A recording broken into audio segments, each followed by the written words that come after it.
Jujutsu Kaisen is such an anomaly of a series to me, both its popularity, its actual story, and how it's been adapted. This isn't to say it's bad, the hell no, this is not the video for that, but the way it popped up on the radar was so strange. It was the new and hip thing. My sisters were watching it on the TV, and when I finished season 1, I was like, yeah, it's pretty fun, I can see why someone would enjoy it. Maybe it was it coming around COVID that caused its popularity, but I don't think it's a blight against humanity or anything like that, or whatever people say on Twitter. But then I watched season 2. Now I'm not sure if there was a director change of some kind. I think there was, with someone called Gaza replacing them, but let me tell you, when season 2 came out, something snapped in my mind. And I mean this visually. For the record, I do not think season 1 looks bad visually.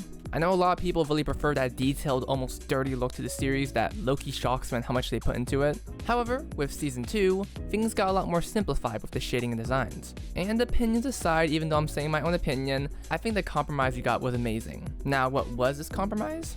The compromise in question was colors and atmosphere. Jujutsu Kaisen, the anime adaptation of it specifically, carries the series in such a way that I was glued to my screen every moment. It was the moment Maharaga was first fully summoned, and how the colors in the entire scene felt so drained, lifeless, like everyone had hypothermia. Such a stark contrast to scenes I've seen beforehand. I saw how nighttime was presented in the series, and it clearly had some color to it, some light to it, but here, it was like the air was sucked out of everything. The incredibly rough line art with the flat colors gave off such an eerie vibe that in a way, makes it so less is more with what's being conveyed. The emotions and expressions have always been stuck in my mind with how simple but enticing they are. A lot of people call the series cinematic. Oh, we got black bars, and we got realistic color palettes and the like, and I understand that to an extent. The series often has shots that wouldn't be out of place in film, with the characters acting accordingly.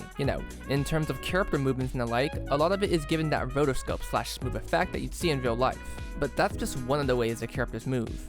What I adore about the series is how it can tone shift itself so fast visually and emotionally with its atmosphere. This series can go from a scene of someone walking smoothly animated to an outlandish fight scene where the characters are moving like Sonic the Hedgehog and not feel jarring in the slightest, and I like how these tones don't conflict. You know shit's about to get real when the color swap and the mood visually affects the scene, even if it shouldn't realistically make sense. I love when series take creative liberties to express their series, either be characters' feelings or events. One of the best examples I have is Daredevil Born Again, the actual good episodes. They have a whole thing where whenever Bullseye is on screen, he's represented with a dimmed blue light behind him, which physically does not make sense, but works for the story and what it means to him. The blue usually appears when he's about to commit some violent act as Bullseye, and it's a great visual showcase of his psyche as he starts accepting who he is. That kind of mentality when it comes to visually showcasing your scene is evident in Jujutsu Kaisen, especially in season 3. I've been catching up with the series weekly, and watching each episode has been a dream. It's genuinely felt like each episode is straight up a movie with completely different tones and scenes that I know a lot of people wouldn't attempt. It's literal simple questions like,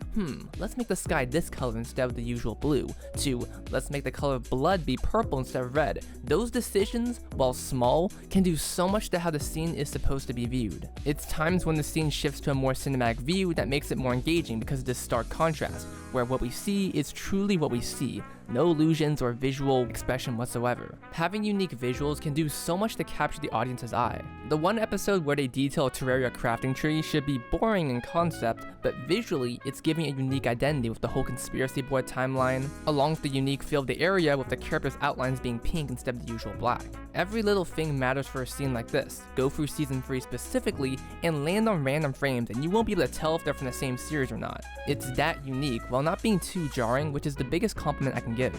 Experimentation with so many different styles of the cinematography and movement can pull people out of it. Say you had the series only have realistic shots and characters moving in realistic ways. If you suddenly pulled out this kind of shit, then you know you're not going to make people immersed. And let's get specific for one of these. Hikaduma. Hikaduma's episode is by far my favorite in season 3, both in how it's presented and written. It uses the cinematic format to smoothly translate over to the anime format that we're more accustomed to, with curse techniques and characters moving like they're on ice. It's perfect. Perfect for not only his character, but the episode itself. The one thing that got my attention though, the colors. Again, with the goddamn colors, I'm a motion graphics person, I have to know my colors. Having the fight be in a theater, if I'm correct, was so good. The green and red do so much in marking characters' thoughts at certain times, and it takes many creative liberties to make the fight more visually entertaining. Spotlights appear on the characters, which physically doesn't make sense, but it helps us follow the characters in what would be a very dark scene. This is the kind of shit I'm talking about, and season 3 has done an amazing job at it.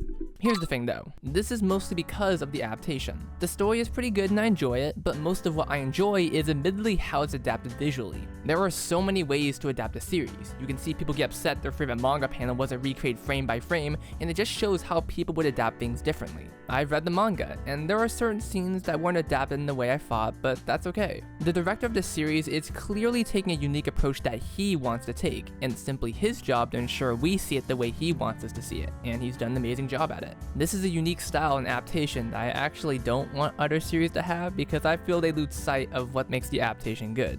I honest to god think series would just make things look cinematic just to be cinematic without carrying the other visual styles with it. I heard the director is leaving after season 3, so being frank, I'm fucking worried as shit, so I hope whoever carries the reins does something new instead of trying to copy what Gossip was doing. Last thing we need is an imitation, admittedly.